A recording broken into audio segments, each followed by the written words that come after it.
안녕하세요. 오늘은 구약 성경 에스겔서, 그중에서도 6장을 좀 더 깊이 들여다보려고 합니다. 이스라엘의 우상 숭배 문제랑 또 그에 대한 하나님의 어떤 강렬한 메시지가 담겨 있는 장이죠. 시작부터 좀 눈길을 끄는 게 하나님께서 에스겔한테 이스라엘의 산들을 향해서 예언하라 이렇게 명하시는 부분이잖아요. 왜 특별히 산이었을까요? 여기 뭔가 좀 배경이 있을 것 같은데요. 네, 맞아요. 그게 중요합니다. 당시 문화적 배경을 좀 알아야 하는데요.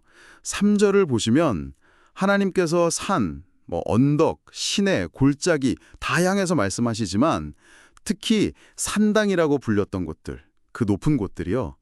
거기가 바로 우상숭배의 아주 중심지였거든요. 아, 산당이요? 네. 그러니까 산을 향한 예언은 뭐랄까 그냥 지형한테 말하는 게 아니고 그 우상숭배가 퍼져 있던 바로 그 장소들을 직접 겨냥한 심판의 선포다 이렇게 볼 수 있겠습니다. 그렇군요. 우상숭배가 행해지던 바로 그곳을 딱 집어서 말씀하신 거네요.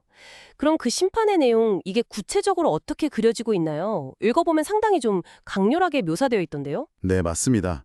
4절부터 한 6절까지 보면 아주 구체적이에요.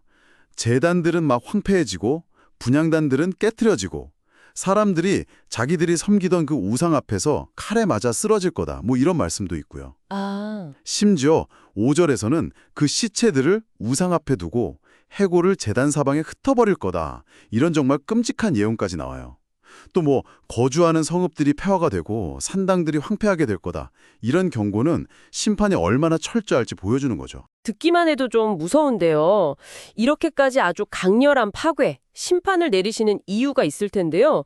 이게 그냥 단순히 벌을 주기 위한 것, 그것만은 아닐 것 같아요. 이 재앙을 통해서 하나님께서 진짜 원하시는 궁극적인 목적, 그게 뭘까요? 네, 아주 좋은 질문이십니다. 이 무시무시한 심판 이면에는요, 분명한 목적이 있어요. 7절, 그리고 10절, 13절, 14절 보면 계속 반복해서 강조되는 구절이 있잖아요. 네네, 있죠. 내가 여호와인 줄을 너희가 알게 하려 함이라. 바로 이겁니다. 그러니까 이 모든 재앙은 이스라엘 백성들이 그 헛된 우상들이 얼마나 힘이 없는지를 깨닫고 또 누가 진짜 창조주고 주권자인 하나님인지 그걸 알게 하기 위한 뭐랄까 좀 극단적인 방법, 충격요법이었던 셈이죠. 아, 충격요법이요. 네, 고통스러운 경험을 통해서라도 참 하나님을 다시 인식하게 하시려는 그런 강한 의지가 담겨 있다고 봐야죠. 그렇군요.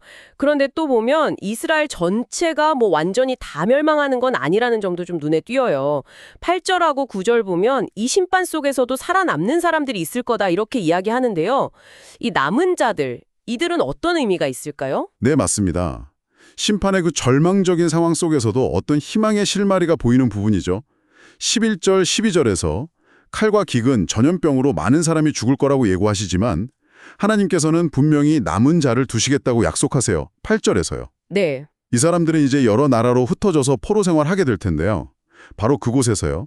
자신들의 과거, 특히 하나님을 떠나서 음란한 마음과 눈으로 우상을 따랐던 그 죄악들 있잖아요.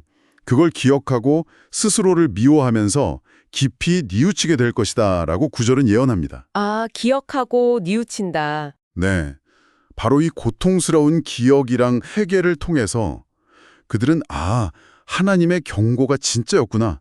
이걸 깨닫고 비로소 하나님이 누구신지를 정말 진정으로 알게 될 거라는 거죠. 10절에요. 어떻게 보면 역설적인 회복의 가능성까지 담고 있는 겁니다. 그렇군요. 와. 에스겔 6장이 겉으로 보기에는 되게 무서운 심판 메시지인데 그 안을 들여다보면 우상 숭배가 얼마나 헛된 건지 또 하나님의 공의 그리고 그 절망 속에서도 당신을 알게 하시려는 그 하나님의 깊은 뜻, 회복의 계획까지 다 담겨 있는 거네요. 정확합니다.